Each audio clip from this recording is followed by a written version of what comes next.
And Michael Bloomberg is also taking on Sanders for the online behavior of his supporters. Morning Joe has this first look at a brand new digital ad from the Bloomberg campaign.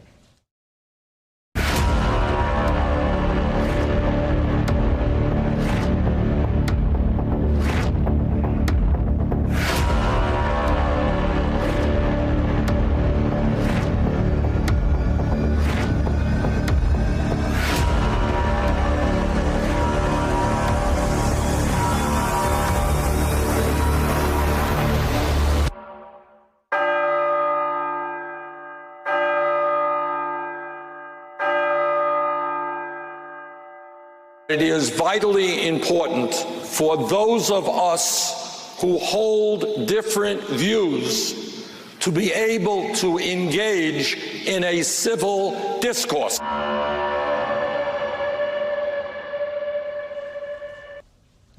Jonathan Lemire, what do you think?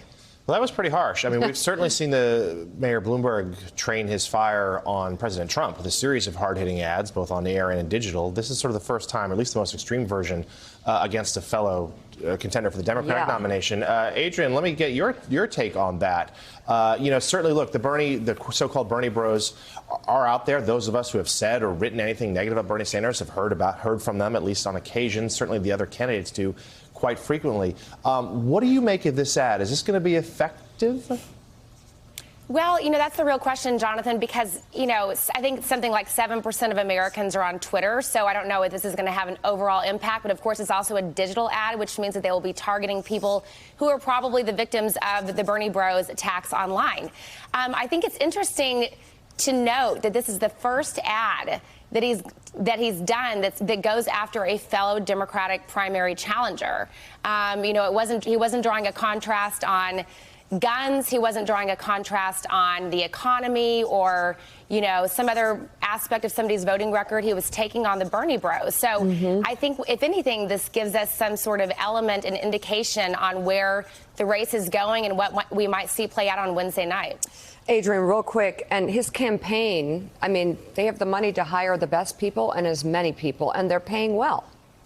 They are paying exceptionally well, and they do have some of the best talent in the Democratic field in terms of campaign strategists and operators on that campaign.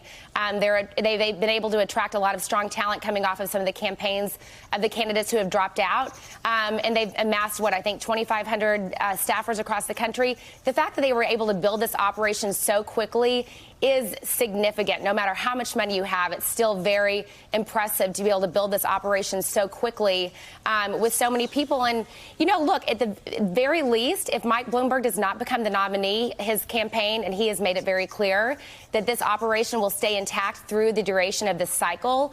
So if anything, this is something that will help the Democratic nominee.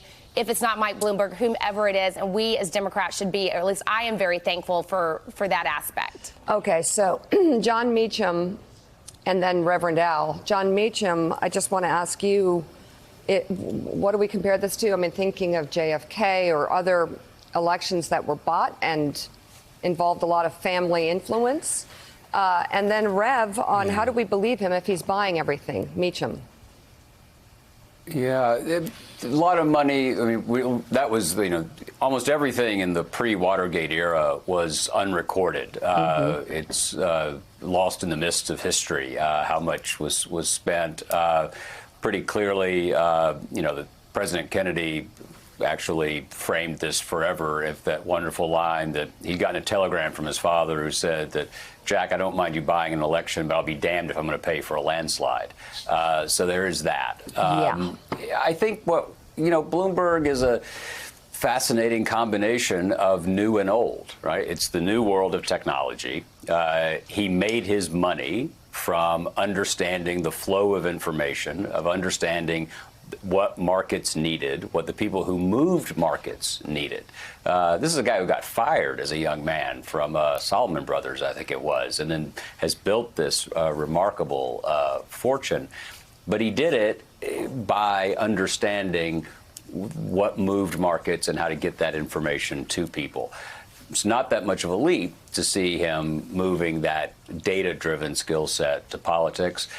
People can argue, oh, it's too clinical. But again, we have 12 years of his being mayor in the most saturated media market in America to make that judgment. So I think he's a massive disruptive force in a race that appears to need some disruption. So, Reverend Al, I mean, he is a disruptive force, and you are in a position to give him the support he needs or the pass he needs, and I'm certain he's looking for it. But I guess my question is, when you think of a candidate like Joe Biden, which who everyone knows I'm a big fan, you know who Joe Biden is, you know where his heart is, you know mostly where his boundaries would be, by his record and by his service and by getting to know him over time.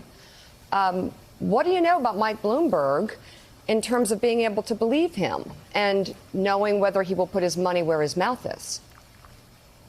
Well, if he's looking for a pass from me, he needs to go to the next pass. I'm not giving anyone a pass.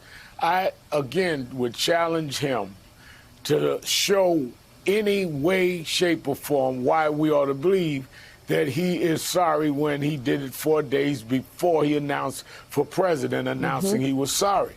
And I am just saying that at the same time, and I said this when I ran in 2004 to those candidates then, everyone needs to come on and show us what they're doing. Do you know, Mika, that there were very few U.S. senators that even had a black person working in their Senate office?